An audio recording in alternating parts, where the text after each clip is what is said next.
Hello and welcome to our second reading. This is a great journal piece from 2009 in the Society for International Development, which is based in the UK. This was a important journal for me when I was reading about and thinking about sexuality, sexual norms, gender presentation, inequality, and the purpose of international development. So it's by Andrew Cornwall and Susie Joly. It's called Sexuality in the Development Industry. A Chinese lesbian activist shows photos from her three-way fake wedding held in a Beijing restaurant to open discussions on restrictive social and sexual norms. A Nicaraguan consultant tells the tale of how he was told the sexual and reproductive strategy he'd been commissioned to write contained too much sex. Two Indian sex worker right activists trade stories of hapless NGO efforts to rehabilitate sex workers. And a Nigerian activist explains how she used discussions of multiple orgasms as a means to spark discussions on sex, pleasure, relationships, intimacy, polygamy, and FGM with married couples in the northern Nigerian state of Minna, where Sharia law has been in place since the year 2000. These and other conversations brought together over 70 activists, academic donors, and development practitioners from more than 25 countries at a workshop at the IDS in 2008. The workshop was hosted by the IDS Sexuality and Development Program and co-sponsored by the Pathways of Women's Empowerment Research Program Consortium, both which are funded by the UK's DFID, which doesn't exist anymore. It sought to explore the linkages between sexuality and the development industry. Workshop discussions sought to uncover the impacts of development on sexuality and to move towards a more constructive engagement. This special issue originates from this workshop and includes contributions from a number of other activists and practitioners working on sexuality and sexual rights. Even though the relation... Coffee. Sexuality and development. Even though the relation to sexuality should be obvious in many development concerns such as population, gender, HIV/AIDS, these linkages remain unseen and implicit. Some see sexuality as something that only concerns sexual minorities and reason that development ought to be concerned about the majority of poor people, not a barely visible minority. Others see sexuality as about sex and see sex as something private, embarrassing, outside of the scope of development interventions. Others still see sexuality as being about something that's positively frivolous when compared to the urgent problems like hunger or climate change. Few recognise the connections that exist between sexuality and all of development sectors, or the extent to which sexuality, like gender, affects much more of our lives than our sex lives. Nor is there enough recognition that there are issues that affect us all. We find in developed organisations' pursuit of core business, anti-poverty programmes, poverty reduction strategy processes, women's empowerment projects, HIV prevention initiatives, deeply embedded heteronormativity, that is, the institutionalisation of heterosexual norms. Where there is any mention of gender, it is in, or was, in the form of two fixed categories, men and women. The possibility that gender identity expression may be more plural and fluid simply does not come into the picture. Onto these two fixed categories are mapped as a set of assumptions. At their crudest, they portray women as powerless victims and men as brutish predators. Mainstream approaches to women's empowerment seem to have left behind one of the most important aspects of the debates that spurred feminist engagement with development in the 70s and 80s: sexuality. What gender and development generally has to say about sexuality is overwhelmingly negative and deeply heteronormative. Narratives of empowerment, autonomy, or subordination evoked by GAD have an implicitly heterosexual subject. Women are portrayed as victims of men, objects of male desire, of rape, of unwanted sexual attention. Women's sexual agency never comes into the picture. We never hear about women desiring, pursuing, or enjoying sex with men, let alone each other. Add to the gender binary a notion of sexuality as a biological drive or instinct. Sonia Correa suggested at the workshop that the reality of other identities and forms of sexual expression is denied. This has been the effect of obscuring not only same-sex sexualities, but also any forms of heterosexual social and sexual arrangements that do not privilege a normative model of a family founded on heterosexual married couples. So whilst there is little explicit attention given to sexuality in mainstream development occupations with poverty reduction and economic growth, digging a little surfaces a host of assumptions that underpin the very basis of development policy in these areas. Sexuality may be missing from development institutions' policies, but it is far from absent from development practice. As many contributors to this special issue suggest, heteronormativity lies at the heart of the mismatch between the way the development industry operates and the professed concern of many of the organisations that are part of the industry with poverty reduction and human rights.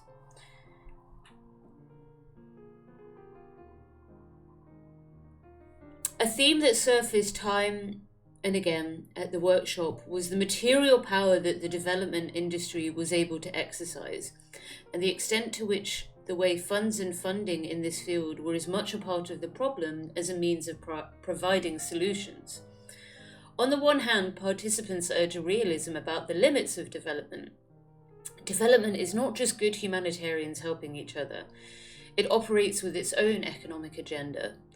The World Bank is a bank, commented Gossin, and yet, on the other hand, the HIV/AIDS industry has given rise to employment opportunities for marginalised sexual minorities as a form of embodiment emerge as forms of embodiment emerge as forms of expertise, says Kana.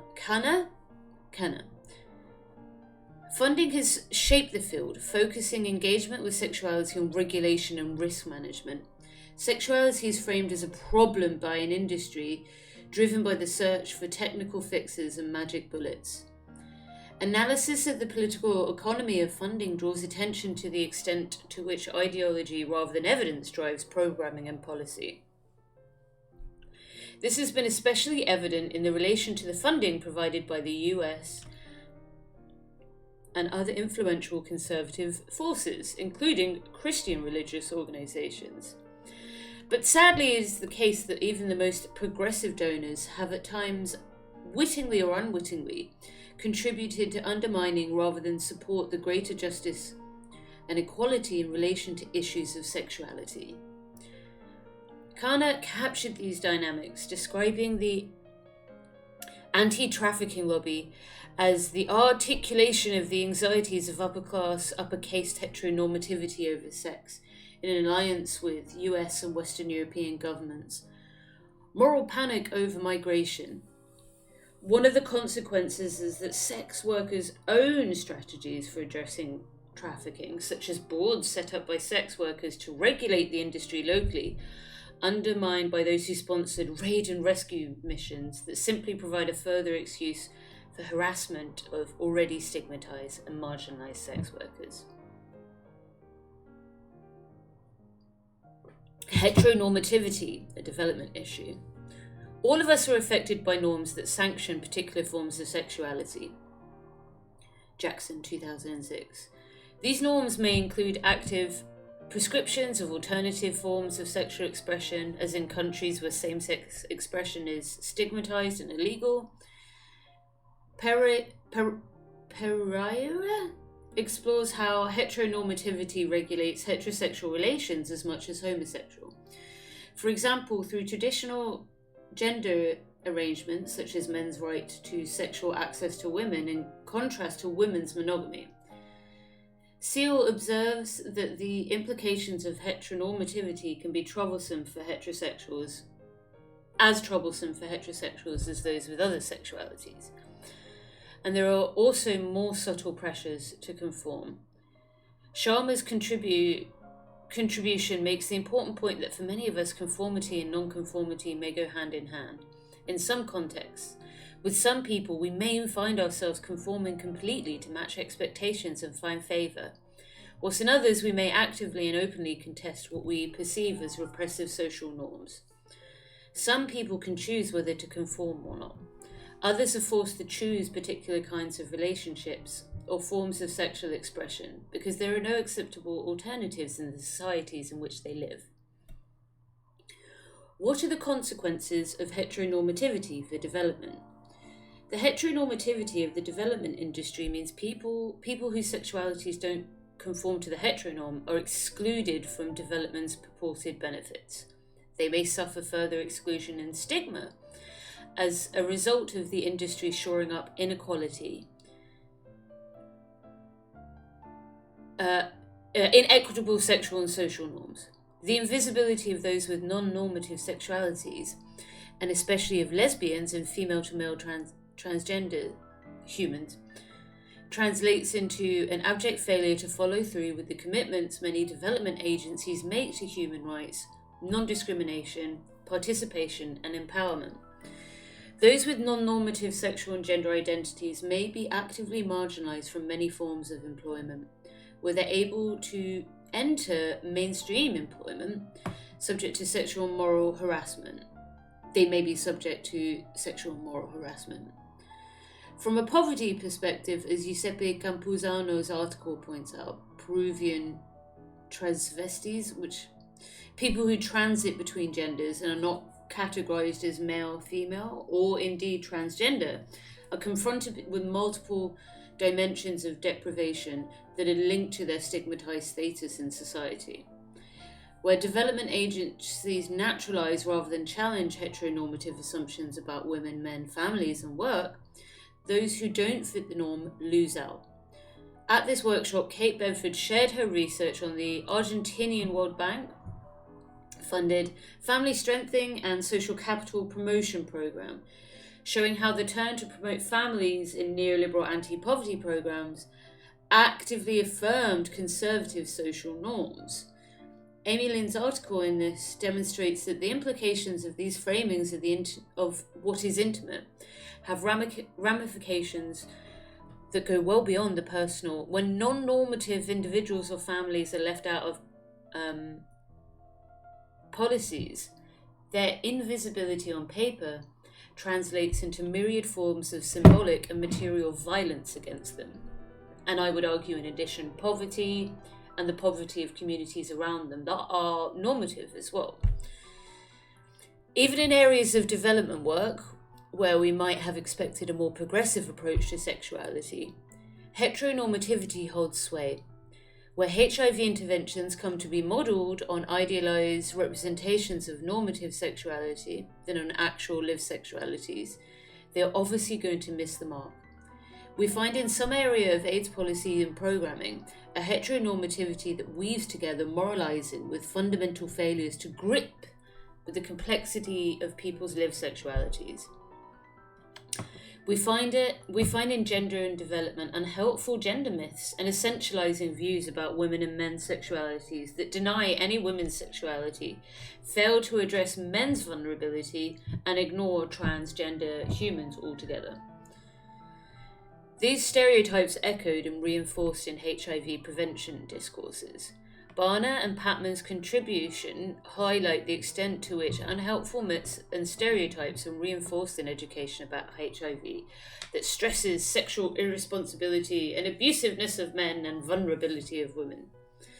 Their article, based on research with young women in South Africa, shows how teenage women are far more agentic, being agents, human, than research has pointed to, acting on desires and pleasure and not simply passive victims conforming to gender roles and norms.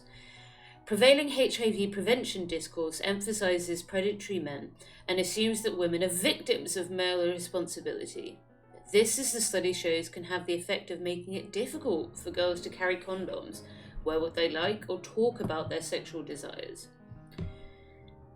Ugandan-based researcher Chris Dolan spoke at the workshop on the outrage he felt to the extent at which it became barely possible to talk about male vulnerability to sexual violence because of the assumptions about men as predators and women as victims. Heteronormativity, he argued, obscures men's sexual abuse of other men, and it makes it difficult for male victims of sexual violence to be recognised. Heteronormativity does not shape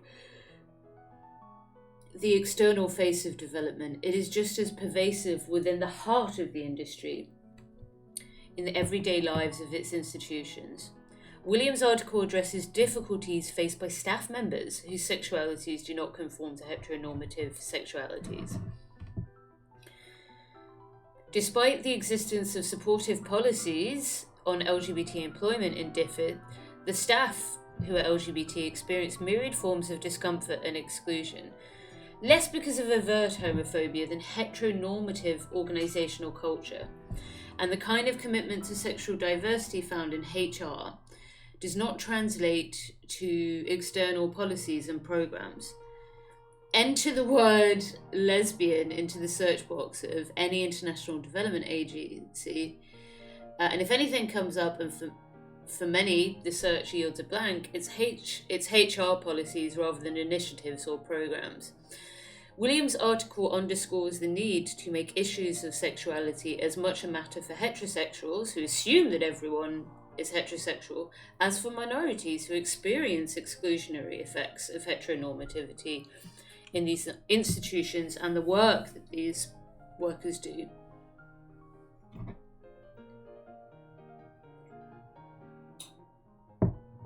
How can the development industry engage more constructively with sexuality? What is to be done? The contributors to this have a number of suggestions. Many would reject a simplistic add LGBT and stir approach to the long rejected women in development approach, and involves incorporating sexual minorities into existing development policies without addressing the fundamental issues of inequality and power that underpin them. Rather, several contributors emphasise what is needed is something far more radical, revisioning development through a lens that permits far closer attention to some of the issues of power that have emerged in the analysis of development through a sexuality lens. A first step in doing this is to recognise that the development industry is no monolith, and there are many people who work within it who profoundly disagree with the industry and the way it's dealt with sexuality. Rather than speaking about the mistakes that we see, we need to reclaim our own location and use it as a space from which to speak and challenge assumptions. Nyanzi captured this in her comments to the workshop. According to the development industry, women like me are all heterosexual, living in villages, married, pregnant with children, and so on. So I think it's important, like someone for me to say, and I am a part of development, in order to challenge the assumptions. Williams pointed to the need to take the questioning of assumptions a step further. Maybe we're not heteronormative, but there's normativity in LGBT and sexual right works. We need to be critical of ourselves and our essentialism, even when talking about resistance. We are a part of an industry as well.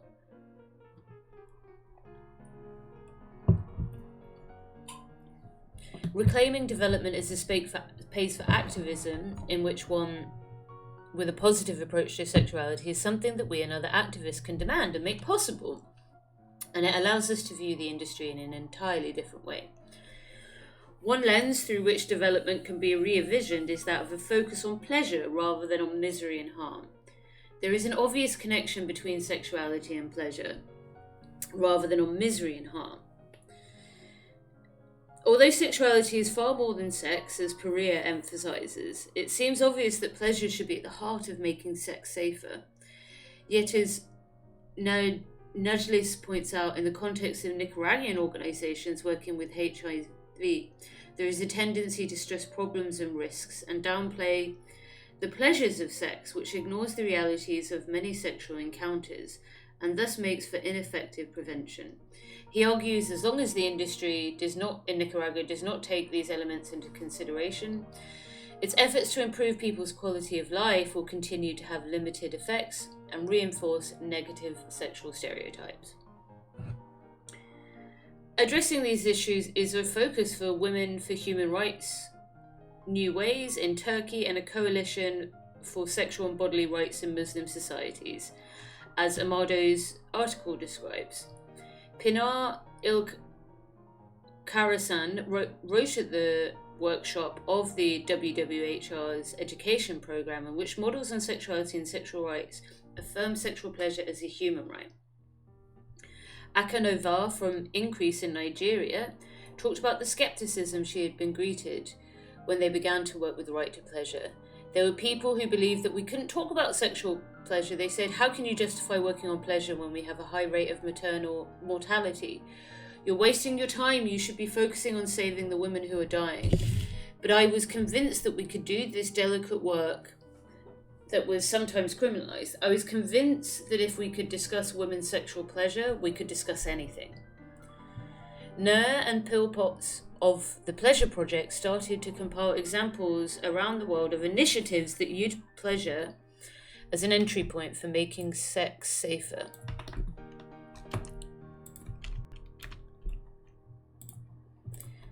From workshops in India on the economics of pleasure to the promotion of vibrating condoms, the examples that they have come up with have rich lessons to offer.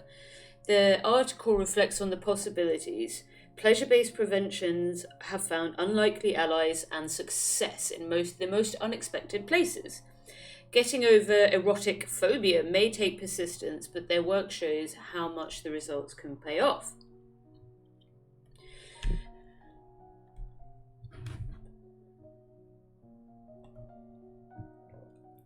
Can such an approach go further still and address wider development goals? Just as in HIV prevention, conventional development approaches have failed to deliver. There's been wave after wave of new approaches, community-based, rights-based, and more recently, results-based. What would pleasure-based development have to offer other areas of work? One area is women's empowerment. The assumption has been that what matters most if women are to be empowered is to have access to economic resources and political representation. Both are, of course, hugely important. But yet there is more fundamental starting points for empowerment. Being able to enjoy in all senses rights over our own bodies. Refocusing narratives of sexuality on pleasure takes us towards what might appear an unexpected entry point on women's empowerment. Nair and Philpott can ask the sexual health sector to promote women's rights to pleasure as a HIV prevention tactic and a means for empowerment.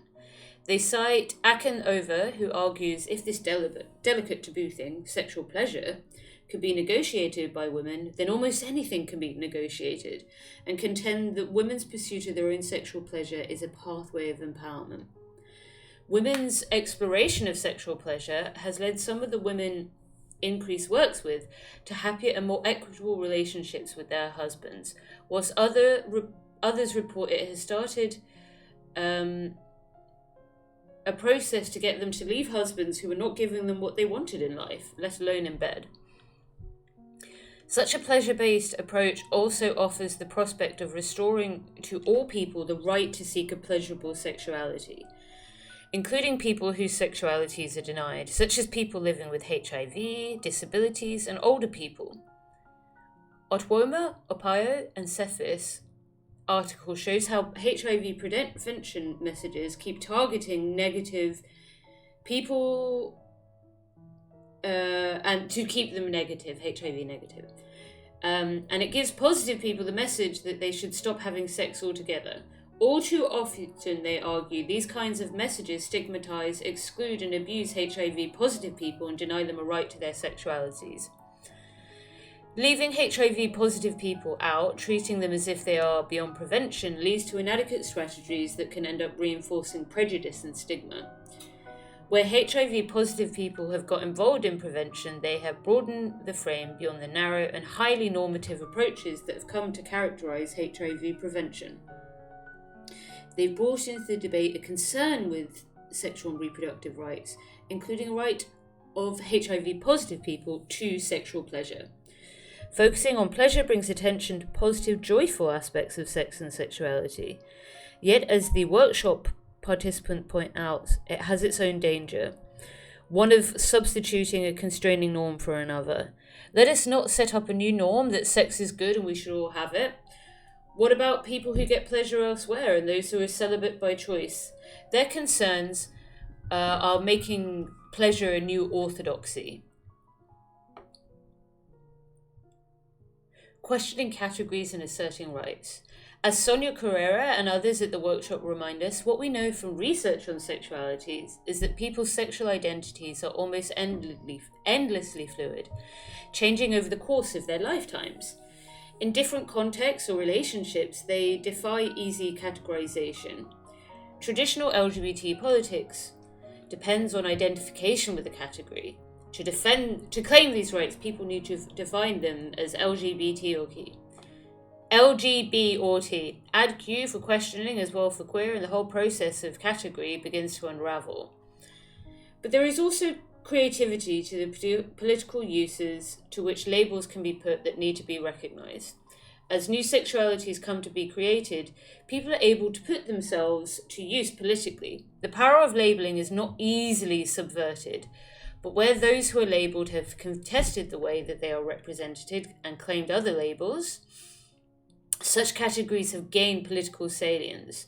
The category of men who have sex with men is an interesting example, as Gosling's article shows. Developed as a way of addressing the need for HIV prevention amongst men who had sex with men but did not identify as gay, it has now become a label of its own, used by men who have sex with men's activists to define their right to exist as well as to engage in shaping HIV prevention policies. And yet, as the tale of Londenach shows, these categories can also be used to discipline and subject those who are placed within them. Men who have sex with men and women who have sex with women is an unstable category, and some of those MSN and as some are also men who have sex with women as well. They have a higher risk of HIV than many other women in some other contexts. Lenker and Peel's article challenges a number of assumptions about women who have sex with women and their invisibility in development politics, as well as HIV prevention. Perhaps it takes a category of women who have sex with women to get the development industry to recognise that lesbians exist. Herein lie further hazards. Much depends on how and whether lesbians wish to gain visibility. Some prefer to remain hidden beyond the gaze of the development industry and stigmatization that might come with it, as an object deserving of development's intervention. As one Indian lesbian contended, visibility does us no good. It brings further stigma and discrimination. It is better that lesbians retain this cloak of invisibility. As Kate Bedford reflected, the question is there a realm of visibility that is appropriate? And if so, how do we secure it? The issue of the basis on which sexual rights are defined, as of the category used to mark out sexual identities, what is appropriate and how do we secure it? The issue is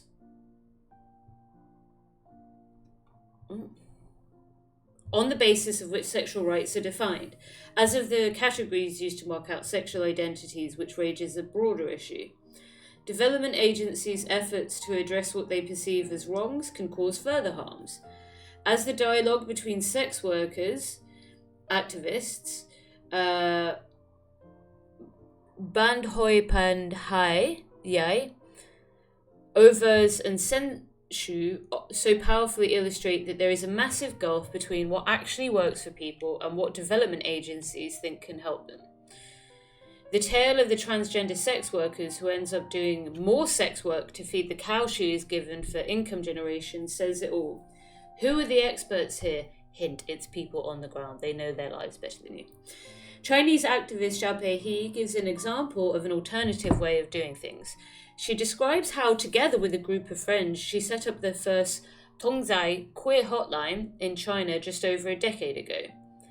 Their approach took as its entry point what is now recognized wisdom.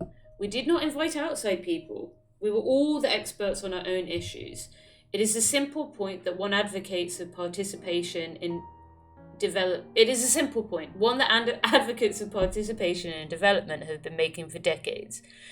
But we must continually restate it. I work in this area now, 15 years later, and we have to continue to restate it. Especially in fields overcrowded with those who think they know what's best and whose solutions from raid and rescue to abstinent, as these are part of the problem for those on the receiving end. To shift mindsets. How difficult and slow it is to reconstruct mindsets and political discourse when sexuality is at stake. A huge amount of work needs to be done to address the ignorance that persists about why sexuality is a development issue, what the negative effects of the development industry are doing, and what can be done to address this. As is evident from the examples given here, development agencies are already addressing issues of sexuality, but in ways that are often highly problematic. Changing narratives of sexuality becomes critical in contesting oppressive norms and restrictive categorizations. This calls for deepening of our understanding of sexuality by recognizing that narratives are the products of particular social and historical contexts, and looking more closely at the potential for pleasure and positive experiences, rather than only seeing sexuality as a problem. Several contributors suggest a queer perspective that helps highlight the extent to which categories, which are familiar as a part of development and AIDS prevention, constrain those who use them from seeing people whose categories we are supposed to be describing. We should learn lessons from what has happened when categories have been created to deal with a mismatch between culturally specific labels and lived practices within different contexts. We can also learn a lot by looking more closely at what's taken for granted, whether in sexual categories or within institutions. Zhao Peihe offers an example of how this might be done. She highlights the extent to which the institution of marriage serves to legitimize but also create the possibility for particular kinds of relations and pleasure. As she puts it, anyone can suffer from it, whether gay or straight. On the other hand, marriage is the site of a mix of pleasure, affection, and happiness. It is, she argues, what marriage comes to represent and reinforce. She describes how through a fake marriage, Beijing activists created a space to explore the norms and assumptions and think beyond them. She reports, we want to challenge the norms of heterosexuality and monogamy and open a space to talk about the realities of relationships in our sex lives and how to make them safer.